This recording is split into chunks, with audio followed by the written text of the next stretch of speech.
Okay, now we're going to get on to the second part of chapter 1.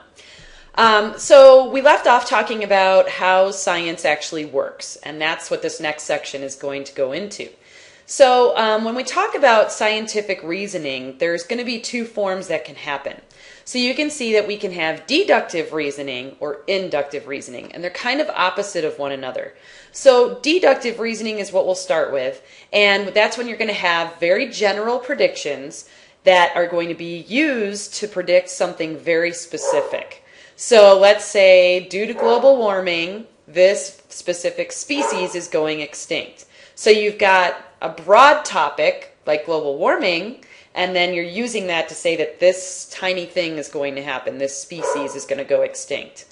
Now, there's also inductive reasoning. And inductive reasoning is going to be where you use a specific idea and use that to make a general prediction. Maggie, quiet. Sorry.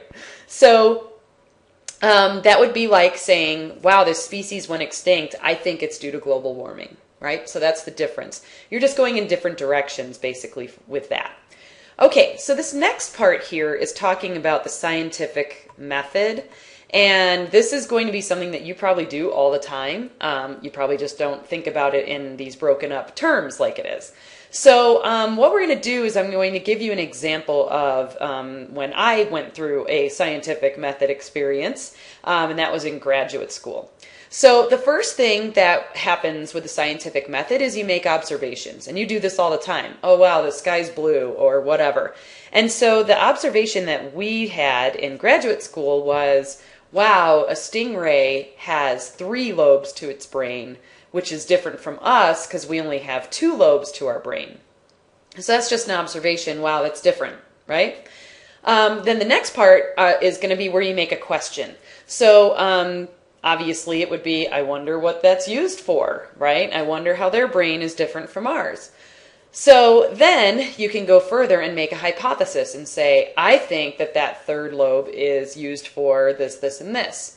So my friend and I were trying to figure it out, and after some research, we came up with 2 ideas. First one is that perhaps it is going to be for feeding, right? Maybe it helps them to learn how to eat and find food. The other hypothesis was maybe it's used for swimming and orientation. So those were the 2 ideas that we came up with. Okay, now the bad part comes. You probably liked me up until this point, but you're probably going to hate me after you hear what we did. So, design an experiment. So an experiment is going to have to be designed so you can test your hypotheses. So what we did is we actually had that stingray, a bunch of stingrays, and we would drill, we put them under anesthesia. That I can promise you, we had permits to do all of this. So anyway, we put the stingrays under anesthesia, and we cut their skull open and took off the same lobe every time. It was, I believe, the lower right lobe. And then we would glue their skulls back together. Oh, and now my dogs are wrestling behind me. Great.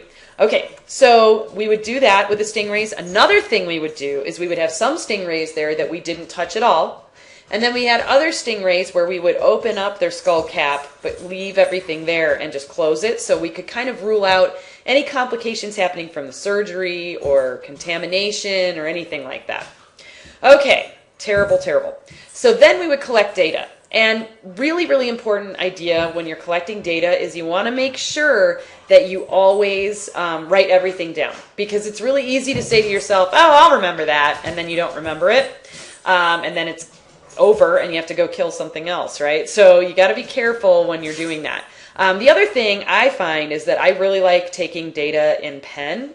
And I know a lot of people say, yeah, but don't you make mistakes and you want to erase it? True, but sometimes what your mistake was correct. You'll find out later. And so with a pen, you can just put a line through it and keep going. With a pencil, if you erase it, it's gone forever. So that's just an idea. Okay, so then you have to draw conclusions. So you got to analyze your data. So what you're going to do is you're going to organize your data, statistically analyze it, and then put it into graphs so you can see if there's any trends. So if you didn't find any real conclusions, then you would have to redesign your experiment so you'd get better results. But in our case, what happened was we stuck, God, my dogs are hilarious. We stuck a piece of food underneath the stingray, and it ate it right up, no problem, every case. And then what we did is we actually put the food across the tank from the stingray, and what happened was the stingray just swam in circles. It knew it wanted to get somewhere, but it couldn't figure out how. So it kind of leaned towards the other idea of maybe it's used for orientation or muscle contraction or something like that. So that was the way it worked. So a couple of important things. You want to make sure that your data is as accurate as possible. So there's two things that can affect that. First one is going to be sample size. So let's say that we just did that to 2 stingrays. Well, we really wouldn't have a big enough data set to make a general comment, right? So that would just be like me saying, I'm going to do a hypothesis on whether, or an experiment on whether men and women like spaghetti or not, right? And let's say that I find 2 guys and a girl, and I ask them, do you like spaghetti? And the 2 guys say, yeah, I love spaghetti. And the girl says, no, I don't. And I say, oh, all women hate spaghetti, right? That's not very accurate. But if you have a huge amount of people that you survey, then you're going to have way more accurate data. You'll see trends and stuff like that.